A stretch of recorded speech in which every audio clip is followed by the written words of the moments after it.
This podcast addresses the serious topic of child sexual exploitation and abuse. The content may be distressing for some listeners. Listener discretion is strongly advised. If you're under 18, please have a trusted adult listen first to determine if this content is appropriate for you. Before we begin, I want you to know that you're not alone. We are in the process of creating a supportive, moderated community on Discord where listeners can connect safely, share experiences if they choose, and find resources. Join us.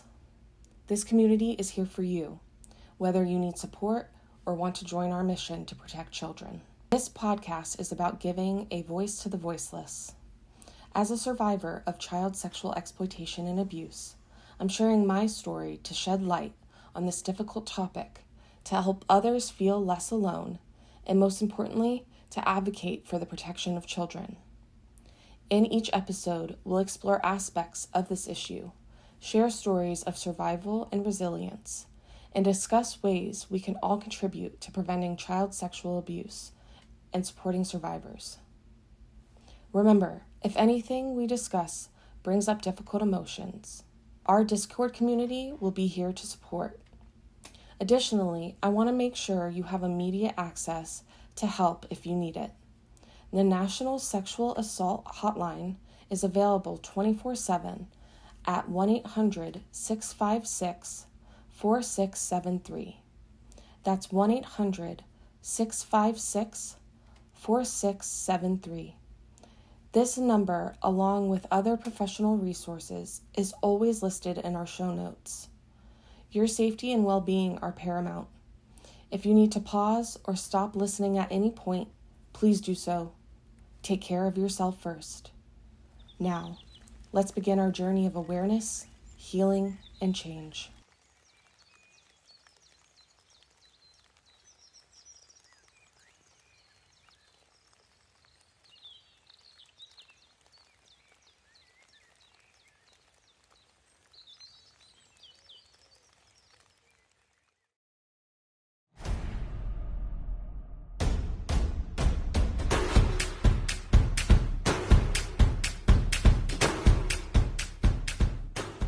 Welcome to the Don't Tell Daddy podcast.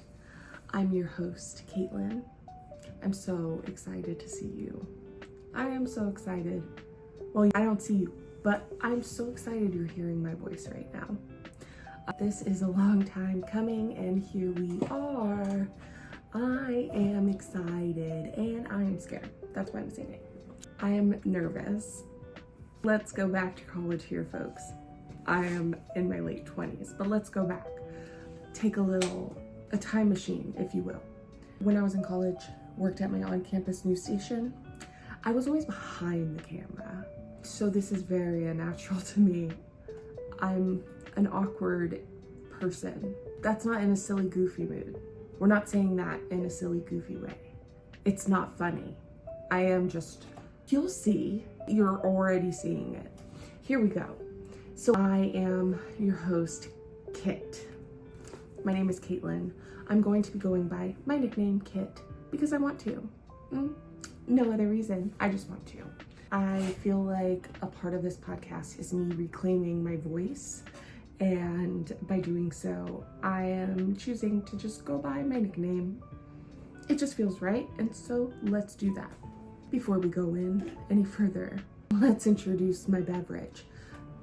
Every episode, I will have a beverage. Let me tell you why. I love a beverage more than anything. I love a beverage. A coffee, a tea, a boba drink, Diet Coke's my soda. I own it. A Shirley Temple. Before we dive in, I would like to clearly state that this podcast is for support and information, not legal or medical advice.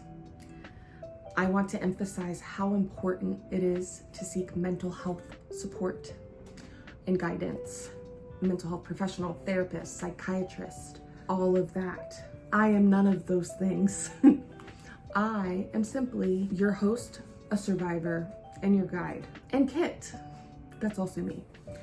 All right, Safety and self-care message. Before we dive in here, I would like to emphasize safety and self-care. The information that I'm going to be talking about, the bulk of this podcast, trigger warning. Oh my God, could not give you a bigger one. You already got one. The beginning of all of my podcasts will start with a massive trigger warning. I would like to emphasize safety and self-care to prioritize your well-being. This stuff is triggering, especially if you're a survivor. If you're finding yourself feeling triggered, anxious, however that presents for you, take a step back, take a pause. We can always come back, or we cannot, whatever is best for us. That's the theme here. Also, if you're feeling a little anxious, but you're like, I would like to stick around, breathing. That is my number one grounding technique. It's the number one in my tool belt. I have a tool belt. Reach down, that's the first thing we grab. I personally follow the 4-2-6 method. Breathe in for 4, hold for 2, and exhale for 6. But yes, grounding techniques, breathing. If you're feeling overwhelmed, pause, ground, and maybe come back, like I said. I have a fidget here. That's another great grounding. I will always have a little something going on here. If you're like, what's Kaitlyn doing down there? I'm playing with a noodle. Let's actually get into this. So what inspired me to start this podcast? Clearly, there is a reason I am here. It is not just a found passion, if you will. I am a survivor of a decade-long sexually exploitative relationship. Quote unquote. If we're not watching, I'm doing air quotes. But yes, childhood sexually exploitative relationship with my abuser. I sought justice. When I was in my early 20s, the onion started to peel, and I started to realize that my quote-unquote relationship was not one, and it was one of child sexual exploitation and abuse. Coming to that realization does not happen overnight. This was many years of realization, unwashing my brain, coming forward, getting justice. And now we're here. The pivotal moment, this is so important. And I'm glad that we're starting here. I sat down with a pen and a paper, and I decided to write out my future, what my future would look like in all of the different scenarios, of course, involving my abuser. At this point, I had been with him for a decade, and I was also 24 years old, ready to start my life with empty promises. And so I couldn't live that way anymore. By this point, I had realized and known that to some extent, what happened to me was wrong. Definitely anytime I thought of this happening to somebody else, I would get so fired up. When it came to myself, not so much. But for other little girls, I could separate it. Or I guess I couldn't separate it, right? When I would think about my abuser doing what he did to me to just any other person, any other little girl, it would enrage me. And so I wrote out my futures, knowing who I was, a 24-year-old wanting to get married and have babies and have a future, a career, something, right? And I wanted to do that with him. And he made it known that he wanted to do that with me from the very beginning. I was ready for that to happen, but he could never show, right? We know why now, but at the time we didn't know why. And the only one that was possible, that made any sense, involved coming forward and sharing with law enforcement what had happened to me. It was the only way to prevent it from happening to somebody else. When I realized this, it took me about a year after to come forward. This is how entrapped we become. I knew I had to leave. I stayed for an entire 2 years, 3 years, however long it really was. And so That was the pivotal moment. And then from there, I felt silenced by mostly myself. And now it's for survivors and for victims to lift up their voices and encourage them to do just what I did and speak out. This is so much easier said than done. And another huge reason why I'm making this podcast. For full transparency, I'm going to share my story in an extremely raw fashion in order to enlighten and educate survivors on what the process does look like when you realize you're a victim, from realization to justice. Because justice is yours to have. That's what we're seeking, is justice for every single survivor and victim. It's going to look so incredibly different for everyone, and most importantly, the mental health of the survivor. And the fashion in which I speak out has changed so drastically throughout this entire process to now speaking out in this fashion. The mission and the purpose behind Don't Tell Daddy is really founded in the statistic of over 500,000 predators, estimated by the FBI, that are active online every day. The primary target are children between the ages of 12 and 15. My victimization began when I was 14, on the cusp of 15.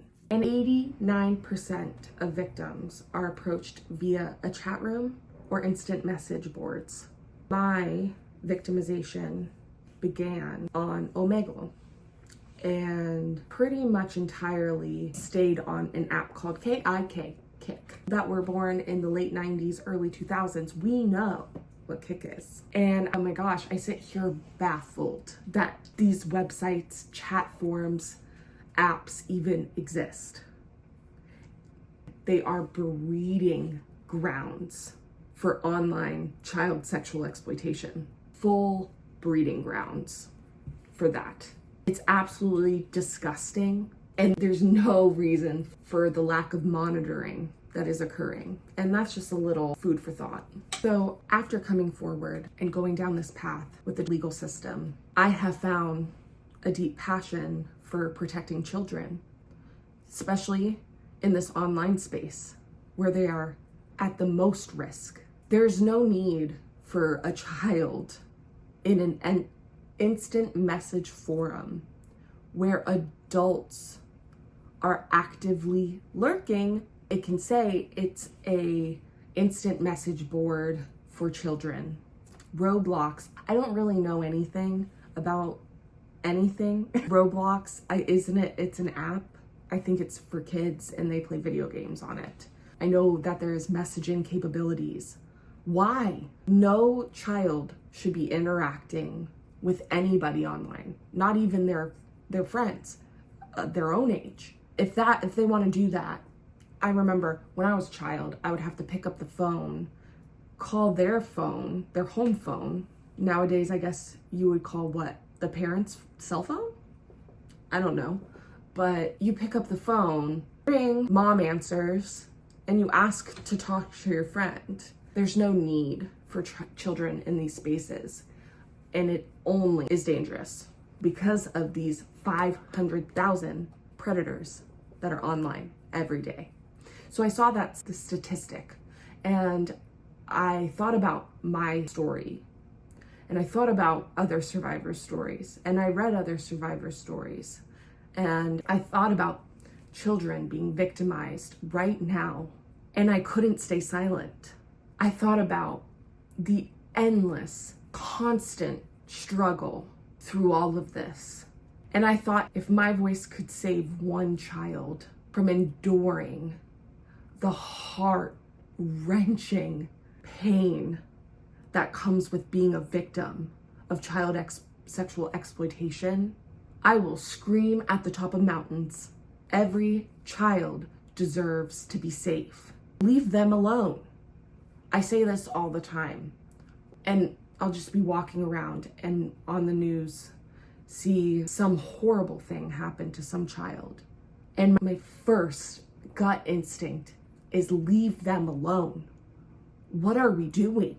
It's not that hard. I don't understand what is so hard. So we're taking a deep breath here. So as you can see, that's where my passion comes from. Oh, so yes, this is a platform of advocacy, support, and awareness. Advocacy to change laws, to break stigma, to give a voice to the voiceless, because children are voiceless. These victims that are children, they're voiceless. So we have to be their voices. Support. We're building a community here. I am currently working on a Discord, and as soon as I garner some interest, I will be releasing the information, links, all of the good stuff. Probably next episode, I'll be discussing rules, all of the things related to the Discord. But yes, I hear my dog. That's why I went quiet. I'm making sure he's not up to no good. I think we're good. Sometimes we need something like that to break this. So yes, the Discord is going to be our foundation, our work. That's where survivors are going to be encouraged to not just share their stories, but scream their stories. No sugarcoating, unless you want to. Again, this is all about you. And however sharing your story feels good for you. This is how sharing it feels good for me. However that looks for you, I'm embracing it. I'm also your advocate. I am your survivor. I want to help survivors. That is my life mission goal. I want to have a career. I want my life to be around supporting and uplifting, encouraging, and helping survivors. This is so under talked about, and there are so many victims and survivors. And so supporting them is the least we can do. Pause. We are back. This is actually the next day. I was feeling overwhelmed, and so here we are. I gave myself permission to take a break, and that's exactly what I did. So we are back. Something I want to touch on before I'm actually here to close up the episode, because I realized that for an introductory episode that we're at a good spot here, and we're gonna save my story for next episode. So you're just gonna have to come back. Sorry. Something I would like to touch on before I go any further. I was rewatching the clip that I recorded yesterday for the podcast, and I realized I was referring to my perpetrator, the abuse, as a relationship. It's sort of, for what was lack of better term in my mind, it was not a relationship. Child sexual abuse, exploitation of all kinds, every shape and form. That's not a relationship. That's abuse. Plain and simple, straightforward abuse. The unfortunate thing is when I think about survivors and victims, I can so easily say that. But when it comes to my own perpetrator, I struggle. And so I would like to just touch on that really quickly. So we're not going to go too deep into that today, but when we talk about my perpetrator on the next episode, I apologize in advance and will correct myself always. I will always insert this kind of thing. I am going to make a lot of mistakes along the way, and that's just how it's going to be. And I'm going to be open and transparent about them, because here's the thing. I don't want to go in now and edit. I was like, well, maybe I could just refilm the whole thing now that I realize I was saying that.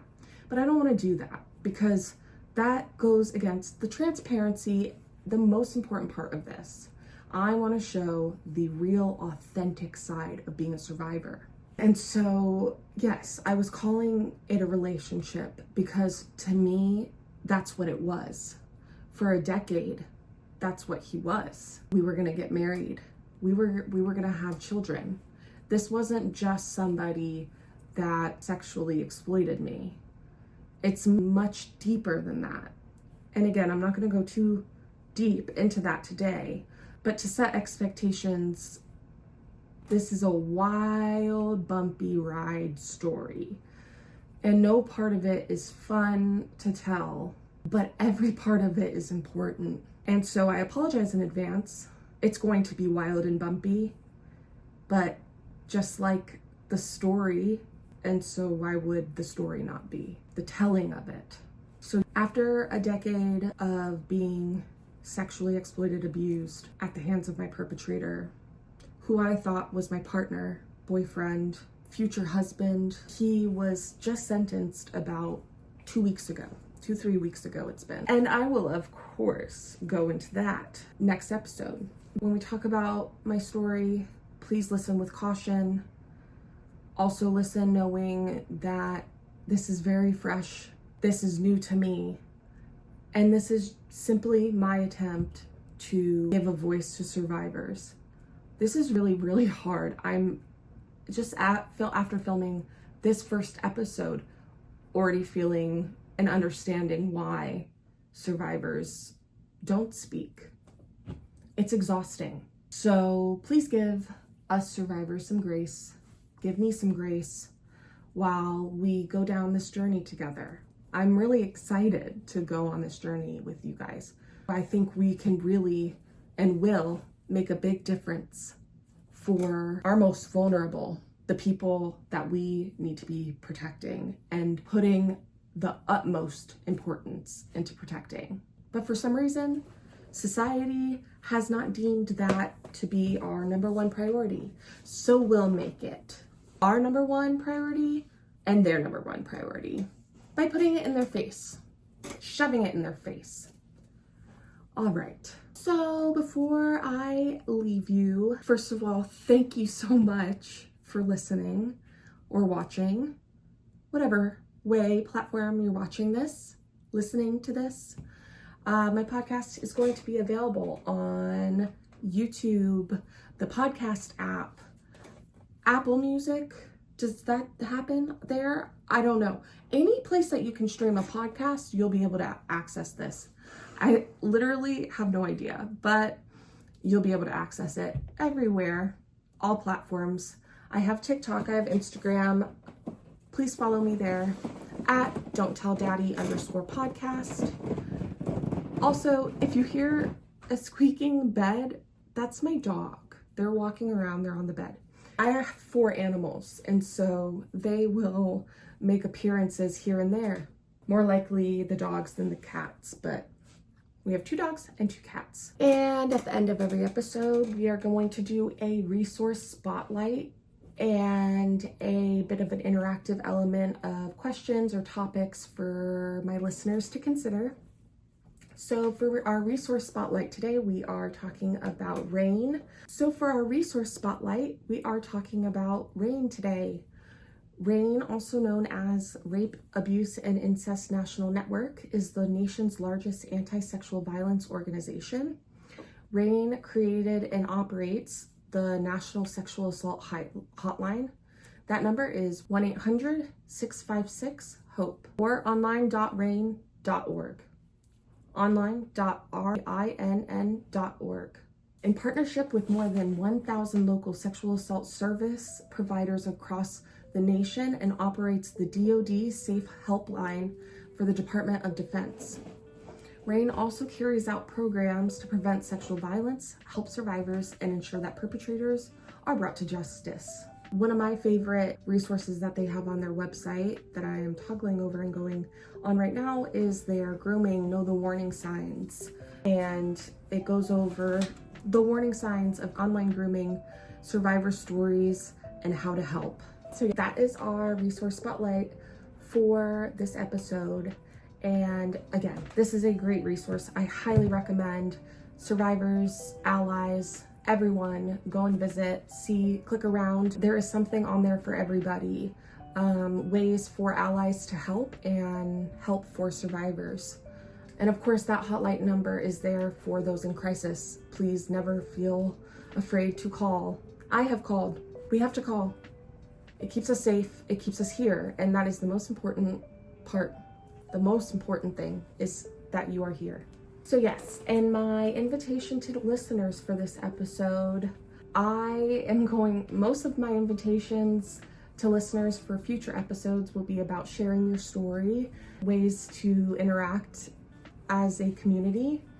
For today's, I would just like to hear from you guys on the Discord and what you would like that to look like. So thank you everyone for being here. We are committed to maintaining a respectful, supportive, and non-judgmental environment, protecting the privacy and dignity of all members, providing trigger warnings for potentially sensitive content, offering resources for immediate help and long-term support, collaborating with experts and organizations in the field. So I would like to invite all of you listeners to join us in breaking the silence, supporting survivors, and creating a safer world for our children. Together, we can make a difference. I'd like to remind you of my socials, TikTok, Don'tTellDaddy_podcast. My Instagram is in my TikTok bio. And I would love to encourage all of you to subscribe and share the podcast with your friends, your family, anybody you think would benefit from listening. Survivors, especially. If you know any survivors, send them my way. Please, let's build this community together. All right, I'll see ya.